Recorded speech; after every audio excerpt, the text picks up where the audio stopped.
per maanaam yow da nga ñu introduire defar introduction boo xam tu nous as parlé du lutteur tu nous as parlé de l'athlète. merci. wax dëgg yàlla li nga wax ci athlète bi yëpp dégg nañ ko. bàyyi nañ xel aussi li ngay wax ci moom te aussi ñu ngi koy gis ci moom léegi dama bëgg moom mu dugg tuuti Liss. ba yaa ngi ci làmb balaa ñu ñëw ci sa combat bi nga jëm parce que combat bi nga jëm moo waral waxtaan bi mais il faut ñu waxtaan tuuti ci sa carrière yaa ngi ci làmb yaa ngi ci évoluer boo xoolee diggante bi nga duggee ci làmb ak diggante bi ngay bëree ak Pokola ak léegi évolution am na ci sa carrière ci diggante boobu naka ngay gérer carrière bi ci diggante boobu naka ban jàngat nga def ci sa bopp yow pour sa avenir. waaw jàngat moo def mooy le premier mooy entraînement rek voilà parce que daa am fu ma newoon samay morom léegi bëri naa ba génn fi ñun kon li ngeen wax léegi ne am na benn tànk bu may teg si làmb muy couré grand léegi foofu noonu maanaam amul leneen lu ma mën a génnee lu dul entraînement sérieux voilà daa am hygiène de vie bu baax waaw entraînement léegi ba suur teel a tëdd récupéré bu doon pour man bu ma amee entraînement waaw mun naa def. ok dama ko waxoon naa ko ci benn boy mbër ba waa koñam xaw ma mere mais bon li may laaj question la bu laaj tuuti xel quoi tu veux devenir un grand sportif. da nga bëgg a nekk un très grand lutteur. war a HLM bi xanaa waa HLM dañoo joxe avance mooy HLM bi nag. non bii tey mayo kii la mayo TFC Tëngéej. tey Tëngéej nga laal. Tëngéej laa laal tey. ca wéyaleel. Tëngéej laa laal da nga war a entraîner boo entraîner ba pare da nga war a récupérer boo entraîner ba pare da nga war a nelaw da nga war a noppalu yow xam naa la da ngaa bëgg sa booyu koñ yi. loolu am na waaw. fuñ la woo da nga leen di wuyu foofu lu ñuy def da nga ciy bëgg a participer ak carrière bi est-ce que gérer ñaar yooyu war a mën a récupérer war a toog war a moytu lii ak lii est-ce que loolu noonu Liss dina yomb ci yow ak est-ce que yaa ngi koy def. non dinay jaayante du yomb moom du yomb parce que ñu nax booy ñooy nekk toujours. dama tamit waaw ñooy ànd ba ñuy nekk booy ba léegi nii pour nga récupérer moom du yomb. ñoom tamit des fois dañuy comprendre ñoom billaay. ok. xaaral may jóge entraînement après damay dem di loolu lépp lu récupéré loolu am na dama entraînement. billaay ñoo ma ci jàppale bu baax a baax. macha allah Liss Ndiago sa carrière ok ban jàngat nga ci def ba fi nga toll yow ci sa bopp li nga bëreegum loo ci wax. loo bëreegul man moom pour man bëreeguma dara defaguma dara. waaw pour man li ne sama kanam moo ëpp fuuf te li ne sama kanam mooy gën a métti quoi pour man. pare naa ko maa ngi ànd ak sama mbokk di ànd ak ñëpp di ko wàcc. dinañ ci ñëwaat léegi dañuy waxtaan ci sa combat bi nga xamante ne moo la propulsé moom la sunu papa wax léegi ndax ci waxtaanam bi rek ci li mu waxtaan rek moom la ni tënk ñun pour rebondir ci dem ko def waxtaan ndax débat la rek li mu wax yëpp débat la combat bi la propulsé père dafa am ci carrière sportif combat boo xamante ne mooy tax ñu xam ko bu ñu nee la cas de Modou Lo digganteem ak Eumeu Sène ci la ñëpp découvrir technicité am ci lañ découvrir bagaaram ci lañ découvrir physique am ci lañ découvrir lu bari ci moom Modou Lo. Liss Ndiago keroog bi muy bëri ak Pokola ci la Sénégal découvrir Liss Ndiago ci mën a xeex mën a bëri am fit du daw. lan mooy indi déclic boobu lan mooy tax mbër wala combattant ñëw ci benn combat nag ñu war a wane boppam lan la loolu ça se prépare ça vient dans le combat expliquez ma yow combattant bi papa. loolu jom la et puis par rapport ak ton adversaire jeune la yoo xam ne dañu xaw a bokk délire. waaw. mafia la genre mafia la kenn ku nekk ak yaa ngi sa mafia xas nañu ça veut dire que ni bu ñu ñëwee ci biir ñoom ñaar dañuy reyante en fait en quelque sorte loolu honneur la. ça veut dire que ni kenn ku ci nekk tey di ngay won sa morom yow la ngay diwoo xeeñoo ko man li may diwoo loolu laay xeeñ kenn ku ci nekk bëgg nga prouver sa morom le contraire. ok. donc donte combat boobu ñoom ñaar ñëpp dans les deux sens.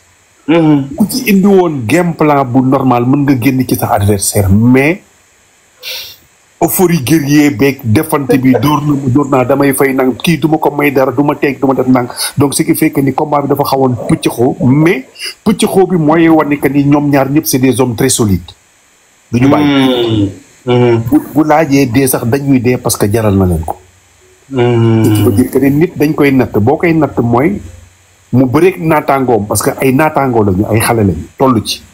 ñu mayante dara mais ñu reyante noonu ba nga xam ne képp koo xamante ni tey yaa ngi amateur nga faralee na ñàkk far da nga leen di kontaan mu nekk le meilleur combat de l'année. Père. waaw. Liss Ndiago pouvait perdre le combat ci premier mi-temps bi. waaw. parce que dañ ne bëreet mook Pokola ñu laalante ñu dem ci wetu saako yi Pokola dóor ko mu daanu. waaw. dóor mu daanu boobu dafa motiver Liss ba tax ñu gis beneen xar kanam ci moom wala Père expliqué ma yow combattant bi. parce que Liss Ndiago xel bopp bi mu am ba mën a tenir combat bi ba combat bi jeex. man après je me suis dit kii ban genre nit la. xam nga un vrai champion. un vrai champion boo xamante ni da nga koy gis mu ñëw mooy boo ko laalee. bu doon nelaw day yeew. ça veut dire que ni dóor boobu Pokola Jacob na xaw ma Pokola dóor. Liss Ndiago dafa fekk ni tey jii nag deuxième force booy bi day ñëw dafay nekk ñoo xam ne moom mënuñu ko expliquer.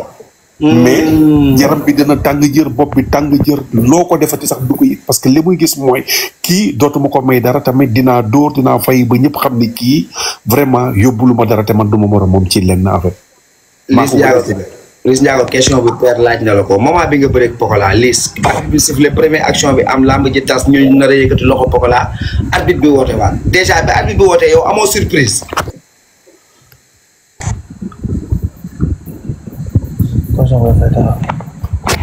ok mi ngi. loolu mooy la rage. waaw ok Père loolu mooy la rage ok. ok gars yi dañ lay laaj après tu deviens rageux quelqu'un qui est rageux devient maintenant un homme dangereux un homme. yaa ngi jàpp. waa léegi ñëwal ñu ñëwaat tuuti ci combat boobu li la indiwaat ci làmb ji. sama combat man ak Pokola bi. waaw mooy combat bi kon lu kii suñu père wax rek. combat bi enjeu bi tolloon na foo xam ne nii dañ naan diggante Pikine ak Diamaguène. waaw dañ naan diggante maanaam làmbu dër bi la. te làmbu dër bi moom ay dër rek ñoo koy bëre quoi. même bu dul man rek même bu dul ñun ñuy bëri di ko bëri rek. booy bu ñu dem làmb rek maanaam buñ maanaam dëkkuwaay ak dëkkuwaay la quoi combat moo tolloon foofu. muy si di ko rek Pokola waroon nekk combat boo xam day yomb. Père baal ma nga tëj sa micro rek papa maa ngi jégalu tëjal ma sa micro Père. ñëwal Liss moom luñ ko dee ak luñ ko gëmloo. ne la ko Pikine ak Diamaguène warul yomb man tam loolu lañ ma dee loolu lañ ma gëmloo. ok. voilà ma ne combat bi noonu la mu doon ne dañoo joxe bakkan man damay joxe bakkan même bu dul combat boobu sax avant tam combat boobu moo feeñ rek. mais avant joxe bakkan bi dafa am lu njëkk am ci làmb ji mais maanaam courage bi nekk li nekk sa bopp ba yow nga ñëwaat ci biir combat bi. Liss loolu dal na mbër combat am yàqu dal na mbër nangootul bëre mais yow daf laa dal nga ñëw ci combat ba pare dominer combat bi. waaye parce que tamit damaa jàpp ni làmbu jàmbaar la comme que bëri nañ dem ci saako bi mu dóor ma fa coup perdu ma kaawa si saako bi arbitre sifflé waat indiwaat ñu. yaa ngi dégg. voilà bu ma ñëwee làmb ji xam ne maanaam heure bi laa defoon ak heure bi ba léegi fekk ma ci. boo ñëwee dama liiraat ko gérer combat bi quoi ñu bëri ko mooy loolu. jour bi ngay ñibbi Diamaguène nuñ la teeroo. dañ maa teeru parce que damaa daan sax man dama koo daan de. dama koo daan. ah da nga koo daan yow ci biir bëre. ay Liss Ndiago foo ko daanee. daan naa ko si géew bi caxabulu ma ko gisoo caxabal. mais bi nga koy caxabal da ngaa génn ci biti. non non arbitre bi day juum sa benn tànk rek a génn. waaw mais benn tànk bu génn wala loolu du règlement. gis nañ fi ay jël yu demee noonu arbitre joxe victoire mais arbitre day juum rek. vraiment jàpp ne arbitre daal juum quoi. voilà bëri nañ après mooy loolu man daal maa ngi sam bopp maa ngi zibilé. nga jóge ci loolu. yow ci sa bopp yow mi nga xamante ne ni bon yow yëkkatiwuñ sa loxo ci làmb ji mais yaa ngi bëri ay combat yaa ngi évoluer yaa ngi yéeg ci Pokola nga jóge bëreeg Zos am ndam ci moom daanaka sa digganteeg Zos préparation bi nekkul préparation bu yàgg parce que li nga bëreeg Pokola nga mottali rek ñëw indil ko Zos. waaw léegi nag nga ñëw dugg ci beneen cas boo xamante ne ni nag stade boo xam nag booy xam nga Lac Rose. mooy li ma ne Lac Rose xam naa ko xamul làmb nii rek parce que yàgg naa ko si biir làmb. dégg nga koy jéem a gëstu ji jéem koo xam. bu ko xam-xamu làmb de jéem koo xam. dëgg la xamul làmb laa ko xamagum pour l'instant. waaw làmb ji di ñëw dinaa ko xam bu baax a baax quoi. fii ak làmb ji di ñëw di nga ko xam bu baax. làmb la quoi pour man moom góor moom. waaw boo ko entraîné 3 mois bu ferme moom. waaw mun la ëpp doole ñaari yoon quoi. te man moom nga ponkal yow ku ma si ëppul doole ñaari yoon. munoo ma teree ma def li ma la war a def quoi. kon yow su ma la déggee yow kon sa jour combat ak Lac Rose mënu la ëpp doole.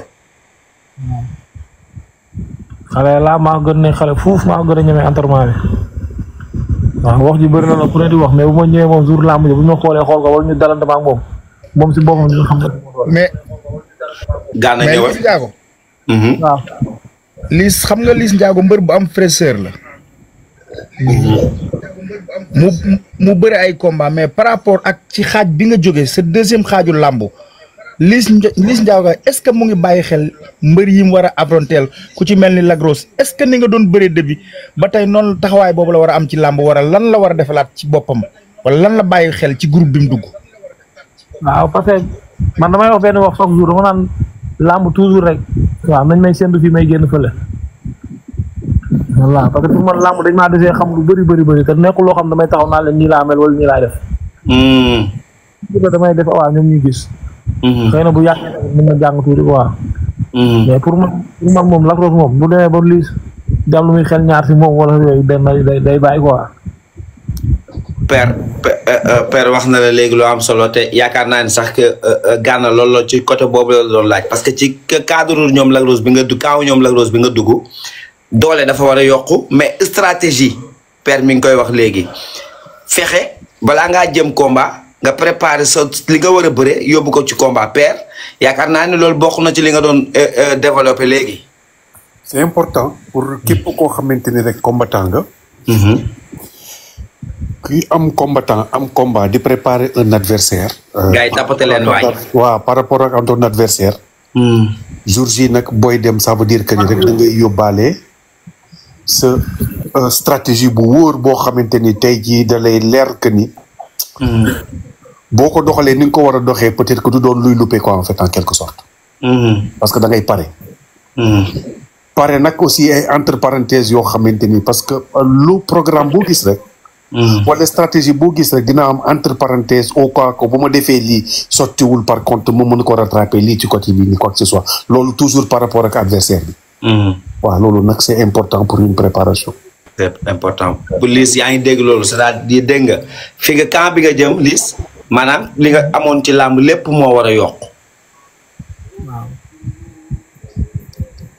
incha allah mooy wala Mor Mbaye. waaw ñu ngi ci liggéey bu baax a baax maa ngi ànd sama mbokk di liggéey di loolu boobu léegi di liggéey parce que combat bi xam naa fu ma jógee te xam naa fu ma mën a yóbbu après. kon nee ko combat yaakaar quoi. làmb nag moom coot ku nekk lu nekk sa xel rek loolu ngay wax quoi. xam naa ne combat bi nii warul nekk combat sax boo xam ne ko war a ñàkk. te incha allah jur gisoo bu paasee. waaw dinañ gisal seen bopp quoi. mën ngaa def surprise bu raw bi nga defoon contre Pokola. di ko gën a pire toujours man si surprise mun naa koy def. mais Liss Ndiago est-ce que Liss. ñëwal Gana ñëwal. Liss Lac Rose est-ce que jiyaata koy daan wala lan mooy daan Lac Rose est-ce que jiyaat ak moom du moo koy daan wala. loo foog Lac Rose lu koy daan am na fi ba mu doy. waa ci système de jeu bi laa wax système bi nga war a bëreeg Lac Rose Liss Ndiago ndax bàyyi nga xel Lac Rose. moom laa lay wax nii jàng naa ko bu baax bàyyi naa ko xel bu baax. mais li ko wax am na fi. Liss ki ngay bëree ji xam nga ne ëppoo ko dara. Modou Mbaye ba ma jugee samay morom laa bàyyi di bëreel ku ma ëpp. ma ne kooku ëppoo ko dara ki ngay bëree ji ëppoo ko dara. Modou conflit de génération. waaw. conflit de génération nag mooy tax nag làmb ji di neex parce que xam nga lu tax làmb ji di neex mooy. ñaari der ñooy daje. xam nga Liss Ndiago boo ko déggee muy wax moom xamul ban heure a jot. diggante ko sax. dëgg la. l'essentiel moom xam na li mu bëgg xam na fi mu jëm pour moom bàyyiwul xel képp koo xamante ni yaa ngi nekk ci làmb ji ñu ne adversaire am. waaye Liss am nga adversaire nag boo xamante ni adversaire de taille. moom ak Pikine ñëwaat na. boo xamante ni rek dis-toi que ni rek làmb jaral na ko lu nekk. te làmb ma tey combat bii nga xamante ni sa digganteeg moom c'est valable nag dans les deux sens que ci sa côté yow ak ci côté moom. am na fu mu jóge woon ci làmb ba tey jii di dellu si waat. dafa jaar làmb lu ma lay wax rek làmb affaire jom la. waaw affaire la góor la. waaw man benn moo doon topp instant rek boo demee du ma mën a yaafus parce que loolu newul si man. dëgg la. Lac Rose bu daan bëree nu may sama boy nee naa Lac Rose bu daan bëree jamono ñoom Pape Mordo ay Mourou Anta. Lac Rose boobu laa soxla gën a mën a wane sama bopp. boobu laa soxla mais ay temps dinaa ñëw xeex ak moom wala dinaa ko def lii. loolu juróom yow Liss àndal nga Zarko boobu. am nga àndal Lac Rose boobu àndal nga Lac Rose. Lac Rose bu yàgg boobu laa bëgg bu baax bi. àndal nga Lac Rose boobu. mbaa booy njaago xam nga ni bàyyi mu ñëw nga ni Liss loo wax. dama toll pour wane sama bopp. voilà te pour ma wane sama bopp foog ñu may jox combat yoo xam ne dañ naan Liss nañ koy rey wala lu ci génn. loo dugal. mbaa booy njaago xam nga ni Lac Rose mii di booy xaaxam dawul xeex te bu ngeen xaree yéen ñaar xeex kenn dina dóor morom mi mu daanu ndax bàyyi nga xel loolu. dóor mu daanu si làmb lañ ko fekk si lañ koy bàyyi. loxo dina dar génn. gone gi ragalul bu solee dàll palak si gi rek nga xam ni nitu fitna la ragalul. moom it il est un peu violent. montewul fit de. daam ko xam. non dafa ba kii deret koy dundal dafa violent c'est normal te xeexu njaago du jeex. waaye. ñoom Modou moo ñamal loolu tuuti tëj sama micro saa soo déggee ñu naan bu tàkkaloo ñu ngi sa kaw dañ lay rey. ki muy bëreel Alaaji Lo TV xaaxam tey ki muy bëreel moom itam. Lac Rose mu dóor ba sukk benn tànk bi jàpp bu dëgër. Mor Mbaye. waaw. Lo TV bu doon wax dimbali may ma sama jaam mu am bu tàkkaloo. dafa soof. waaw man lii sama kër rek may bëgg di bëre ak mbër boo xam ne jàmbaar la. ñëwal koo xam ne day man du bàyyi. waaw ñëw laay déglu ñëwal. laay bëgg di bëre sama carrière. voilà man pour man lu yomb baaxul quoi parce que ñun dañuy liggéey dañuy fay xaar pour ñu bëre. amateur loolu moo leen ko indi pour ñu dagg tigé promoteur bi noonu lay gis. war nañ ciy pexe jéeri. war nañ bëre xaar bi ñu lekk. Liss Ndiago Lac Rose mi ngay bëreel. wax nga ko. bëri na ak Sa Thiès bëri na ak Garga Mbossé bëri na ay combat mais bon dañoo gis Lac Rose comme ni ko père Mohamed Ali Ndiaye waxee Lac Rose boo xamante ne nii Liss diggante daaw jéeg ak daaw ak ren dañuy gis xar kanam bu changé maanaam yow mbër mi ngay wax ni moom nga bëgg a gis dañoo gis koo xamante ne day dox jëm ci meli noonu ngay wax yow. yaa ngi bàyyi loolu xel. waaw parce que bii nga nu ma leen rek man dama koy wax samay signature nee naa man fu ma toll nii. mel wala kii melul nii loolu intéressé woo. maanaam du ma naxante du ma amul ku may naxante. sama bakkan laa jox dama kaa teg nii jaay moo dama koy. Liss Ndiago li père léegi nag buñ duggee père nag ñu dugg nag ci combat bi technique wala Lo TV leneen lan nga bëgg a dolli balaa ak Gana balaa ñoo dem Gana Lo Liss a ngi noonu. waaw Liss li may dolli ci moom rek.